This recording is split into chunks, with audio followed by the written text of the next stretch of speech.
And I'll begin reading from verse 1 down to 11. And the word of God reads, "The former account I made, O Theophilus, of all that Jesus began both to do and teach, until the day in which he was taken up, after he, through the Holy Spirit, had given commandments to the apostles whom he had chosen, to whom he also presented himself alive after his sufferings by many infallible proofs, being seen by them during 40 days, and speaking of the things pertaining to the kingdom of God. And being assembled together with them, he commanded them not to depart from Jerusalem, but to wait for the promise of the Father, which he said, 'You have heard from me.' For John truly baptized with water, but you shall be baptized with the Holy Spirit not many days from now." Therefore, when they had come together, they asked him, saying, "Lord, will you at this time restore the kingdom to Israel?" And he said to them, "It is not for you to know times or seasons which the Father has put in his own authority, but you shall receive power when the Holy Spirit has come upon you, and you shall be witnesses to me in Jerusalem and in all Judea and Samaria and to the end of the earth." Now when he had spoken these things, while they watched, he was taken up, and a cloud received him out of their sight. And while they looked steadfastly toward heaven as he went up, behold, 2 men stood by them in white apparel, who also said, "Men of Galilee, why do you stand gazing up into heaven? This same Jesus, who was taken up from you into heaven, will so come in like manner as you saw him go into heaven." Let's pray. Father in heaven, we thank you and we praise you once again for allowing us to gather here with open Bibles. And we pray, Lord, that you would open up your word to us this morning. Visit us, we pray. And we pray this in your name, Lord Jesus. Amen. Amen. You may be seated.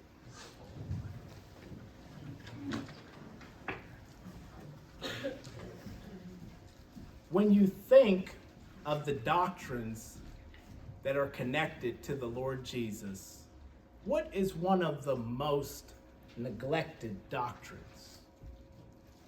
Well, it's not his birth.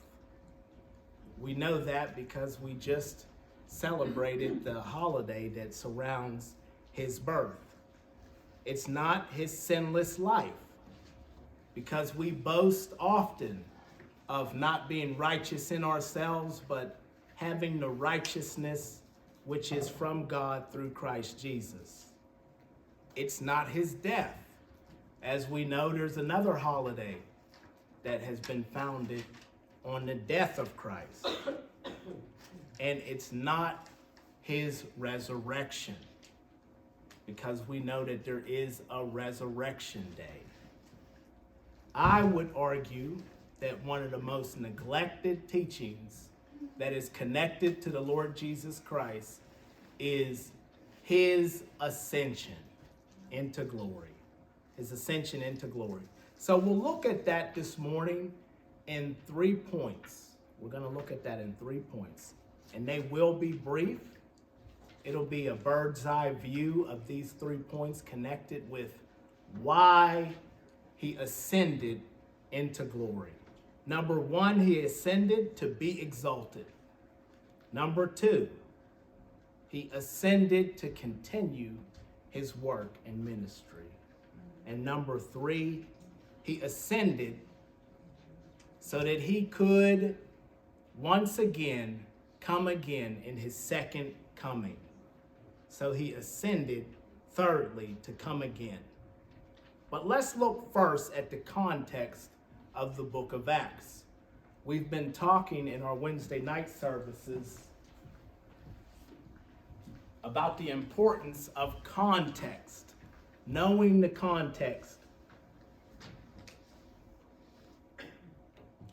So the context of the book of Acts. The book of Acts, as we know, covers the early church and the apostolic church.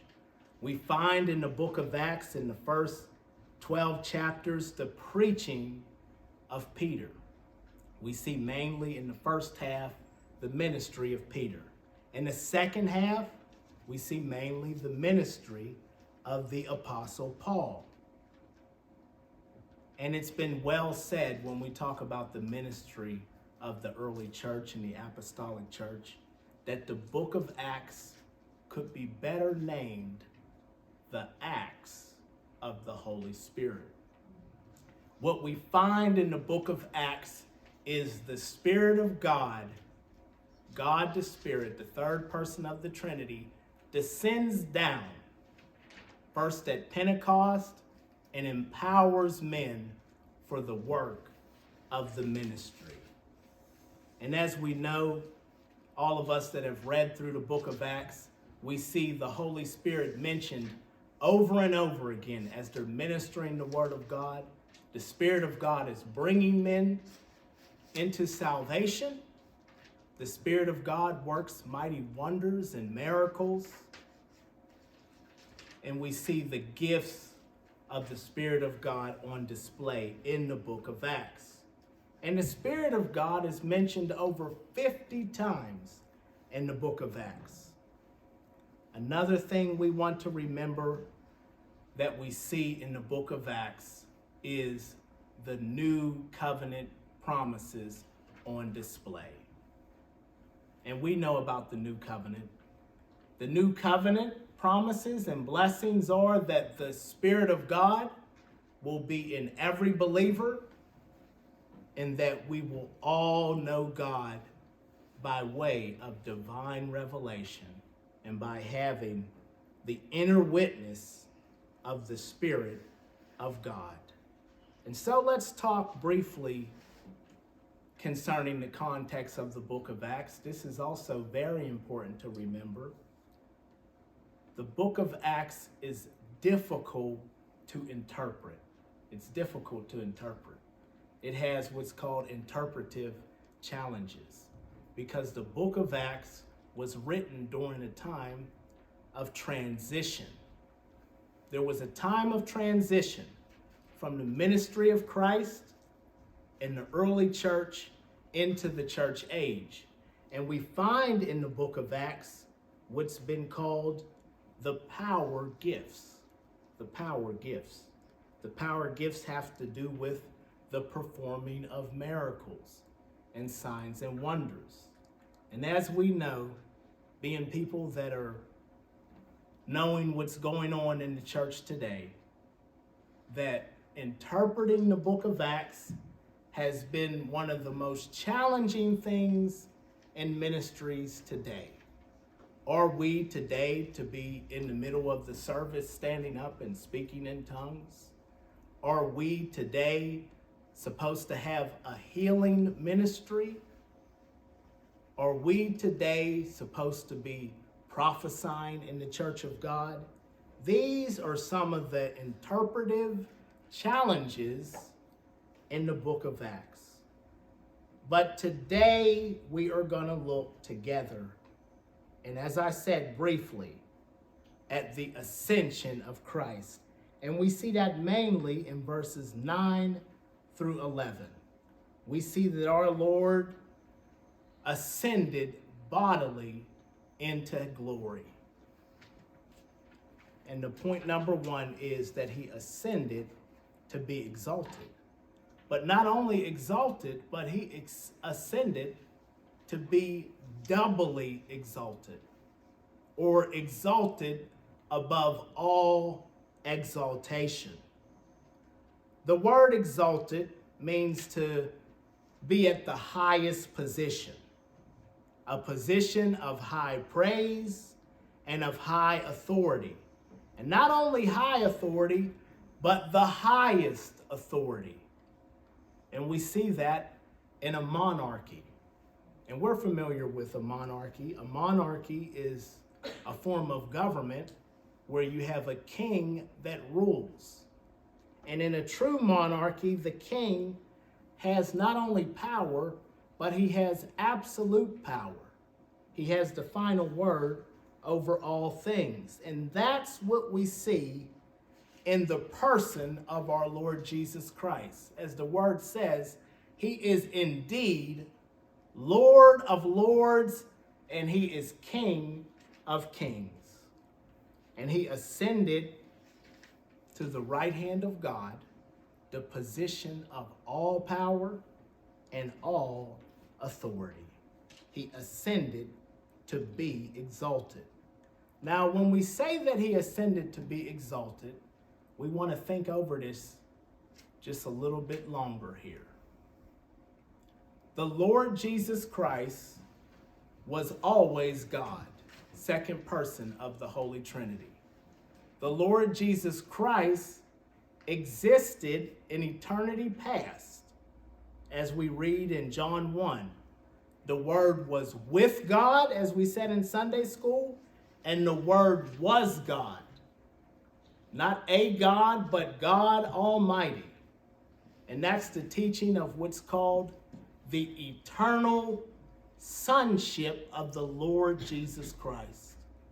Before he was in Mary's womb, he reigned upon the throne and had all power. And we know that he was born king. We know he was born king because the wise men, they did what? When they came through the door, they bowed in worship. And so how can God, who is already exalted to the highest position, be doubly exalted or exalted above all exaltation?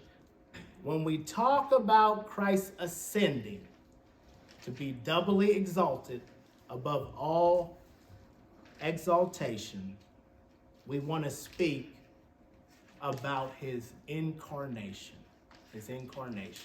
his taking on of human flesh. He was the Son of God, as I said, in eternity past, and he, in his incarnation, he was born of a virgin. And this is a very important doctrine, the virgin birth of Christ. The virgin birth of Christ speaks of his deity. It speaks also of his sinlessness. He was indeed God, a very God, unable to sin. And that's the teaching that's been called the impeccability of Christ. Think of the sinlessness of our Lord. And not only did he come down in human flesh, but we want to remember that he fulfilled the covenant of redemption. When we talk about his double exaltation, we want to remember that God the Father and God the Son and God the Holy Spirit made a pact in eternity past. God the Father was determined to save a people. And God the Son, in obedience, came in his incarnation through the virgin womb of Mary in fulfillment of that covenant. And we find that, if you would turn with me to Philippians chapter 2. We see the working out of the covenant of redemption. We see the Son of God becoming obedient to the will of the Heavenly Father. In Philippians 2, starting in verse 5, it reads, "Let this mind be in you, which also was in Christ Jesus, who being in the form of God, did not consider it robbery to be equal with God, but made himself of no reputation, taking the form of a bondservant and coming in the likeness of men. And being found in appearance as a man, he humbled himself and became obedient to the point of death, even the death of the cross. We see that word in verse 8, the word obedient. He became obedient. He became obedient to the plan that was put together in eternity past to save God's people. He became obedient to the great love of God wherewith he loved us, even when we were dead in trespasses and in sins. Obedient to the point of death, even the death of the cross. And watch verse 9. Therefore God also has highly exalted him and given him a name which is above every name. So when we speak of this truth of ascension, we want to remember especially verse 9, that after his death, after his resurrection, after his fulfilling the plan of God to redeem, this plan of God to bring about forgiveness and cleansing, purging from sin, he is exalted above all exaltation. And we see this throughout the rest of the New Testament. If you think over especially verses like in Ephesians 1, if we could turn to Ephesians 1, we see the same truth of him being exalted after his death and resurrection. If you could turn with me to Ephesians 1.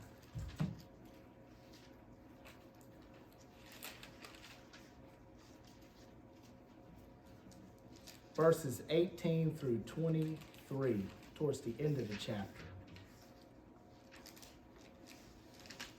And this is a part of Paul's prayer.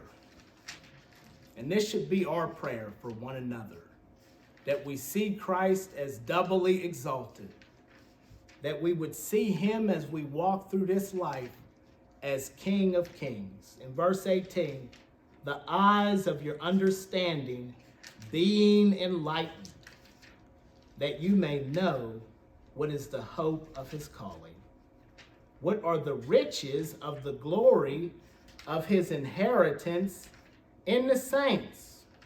Great words there. In verse 19, and what is the exceeding greatness of his power toward us who believe, according to the working of his mighty power, which he worked in Christ when he raised him from the dead and seated him at his right hand. Right hand means the position of power, the position of absolute authority in the heavenly places, far above all principality and power and might and dominion and every name that is named, not only in this age, but in that which is to come. And he put all things under his feet and gave him to be head over all things to the church. So we see there double exaltation of the Lord Jesus Christ. And it is a blessing to know this morning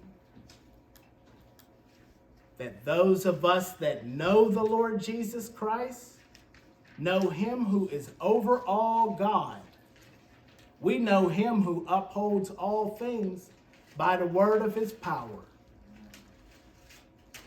And we are in the palms of his hand, the one who has control over all the universe. Double exaltation. And this is the same truth. I won't read it this morning, but it's the same truth found in Hebrews chapter 1. In fact, the whole book of Hebrews is the major theme of Hebrews is about how Christ is the preeminent one, how Christ is now exalted as our high priest and king. And we'll look at some of that really soon here. But let's look first at Daniel. In the book of Daniel, it speaks of him reigning as the king over the kingdom.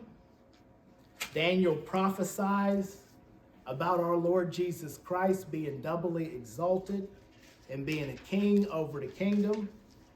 In Daniel 7, verses 13 through 14. And I'll read it for you. I was watching in the night vision, and behold, one like the Son of Man coming with the clouds of heaven. He came to the Ancient of Days, God the Father, and they brought him near before him. Then to him was given dominion and glory and the kingdom, that all people, nations, and languages shall serve him. His dominion is an everlasting dominion, which shall not pass away, and his kingdom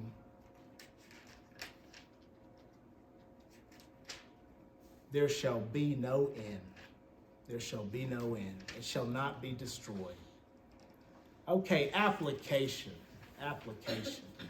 This truth that Christ is doubly exalted over all. How does that apply in our lives? Well, for one, we have a cross to bear. Every believer here has a cross to bear. Every believer here has much suffering to go through. Think of the words of Paul.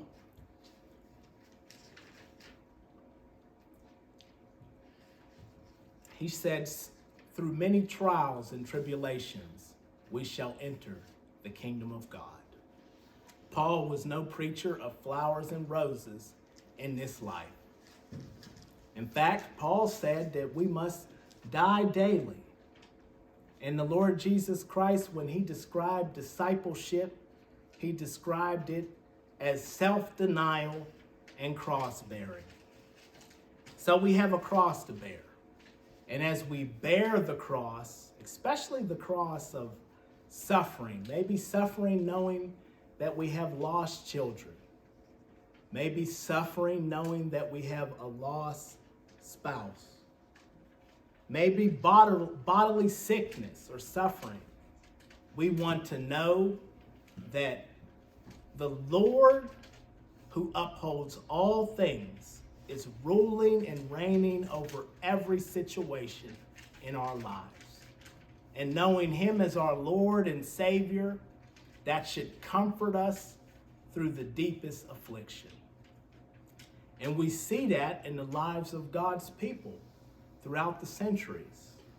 I was reading not too long ago a testimony of Bullinger. The name is a difficult one to pronounce, but he was a theologian in the 16th centuries. And he loved the Lord. He wrote some of the earliest books on theology, and he loved the Lord Jesus Christ. And he lay on his deathbed, what he thought was his deathbed. He was sick with the Black Plague or the bubonic plague. And as he lay there, his wife and his children died, and he almost died. But what he did on his deathbed, he wrote down his testimony. What he believed about the Lord, what he believed about the church, what he believed about salvation, what he believed about sanctification and justification. He just lay there writing what he believed about the things concerning the kingdom of God. And by the grace of God, God brought him through and he recovered.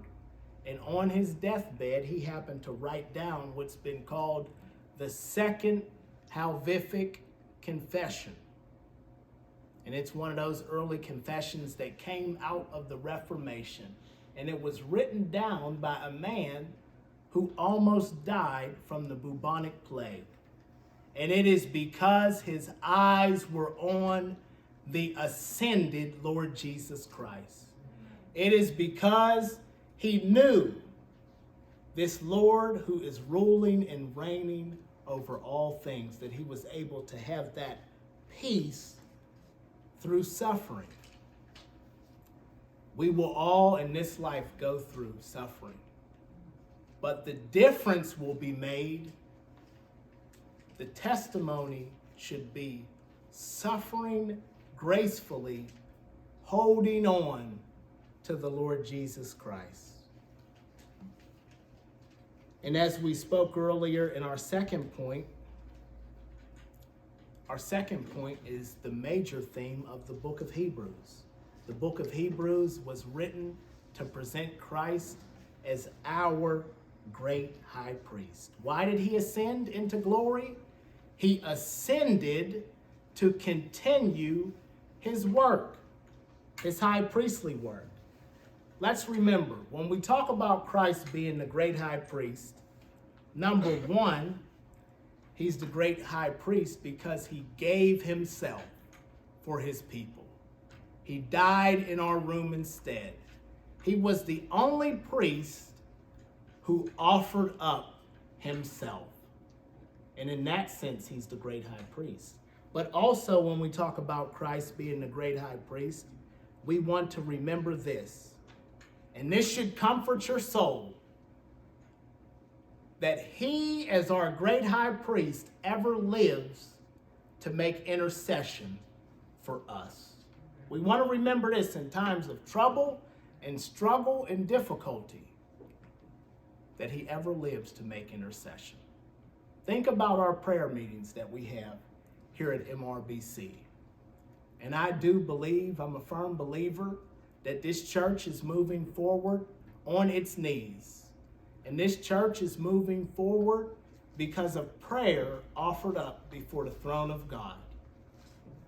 But we want to always remember this, especially when we talk about the intercessory work of the Lord Jesus Christ. Ultimately, we are kept and we are moving forward because of the prayers of our great high priest. We're moving forward because he ever lives and he ever prays for us. We're on the heart of him who upholds all things with the word of his power. And then we want to see, when we talk about Christ being the great high priest and him continuing his work, we want to look at Hebrews 7, and we want to see how this was ordained that he would be our great high priest in eternity past. In Hebrews 7, starting first in verse 20. If you could look with me at Hebrews 7, verse 20.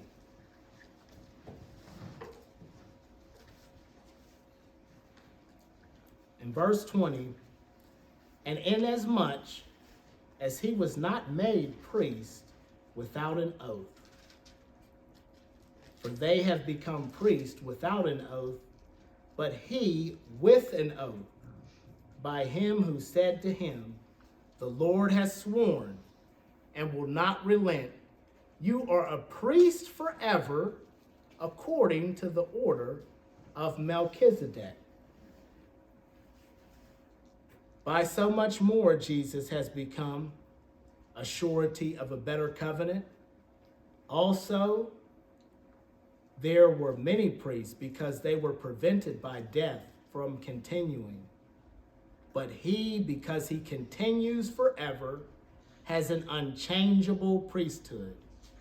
Therefore, he is also able to save to the uttermost those who come to God through him.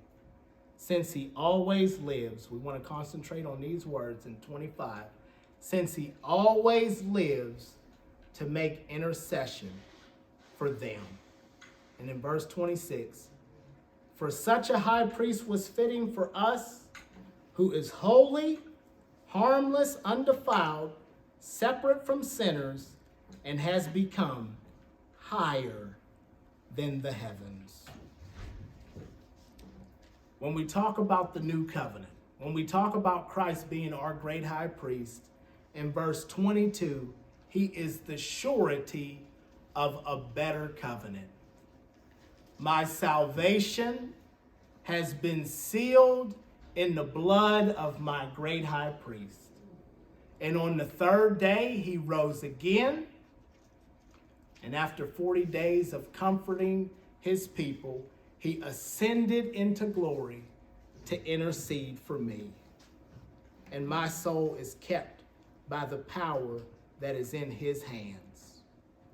And when we talk about him being our intercessor, we want to also remember that he is our advocate. And lastly, a few words about eschatology. The third point is that he ascended so that he could come again. And this covers some of the end times. He ascended up into glory, and he is indeed coming again.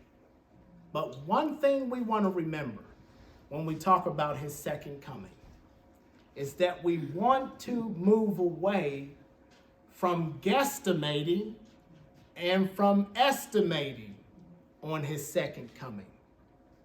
I want to say, when we talk about eschatology and when we talk about the second coming of Christ, there is more guesstimation and speculation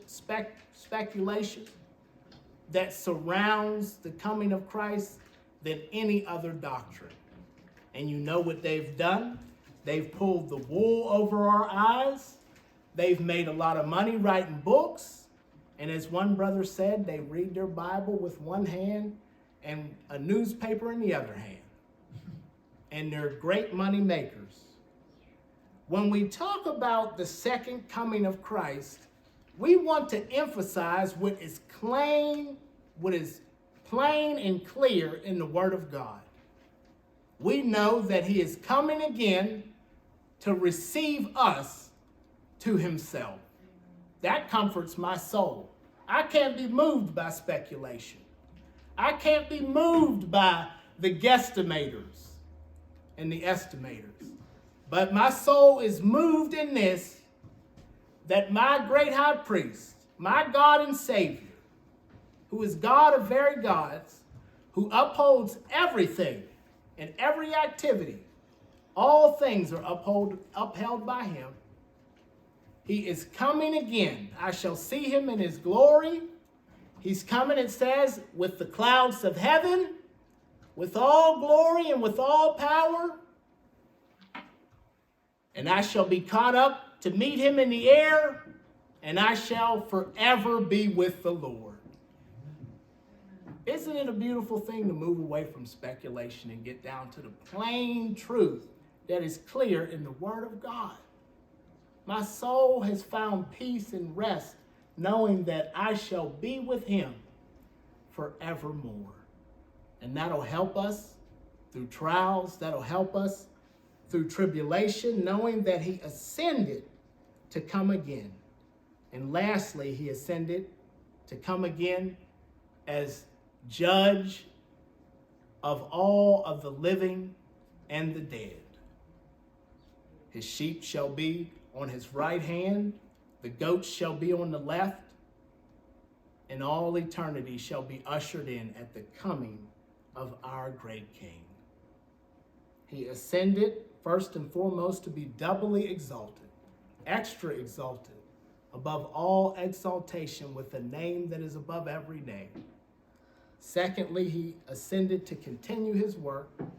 He's my high priest. He's my hope. I pray that you can say the same, that he's your only hope and plea. And lastly, he ascended and is coming again as Lord in Christ. Let's pray together. Lord Jesus, we thank you and we praise you, Lord, for who you are, our God and Savior. And I do pray, Lord, that you'd help us, that we would more and more lift our hearts towards you. And Lord, I just do want to thank you once again for allowing us to sit under your word.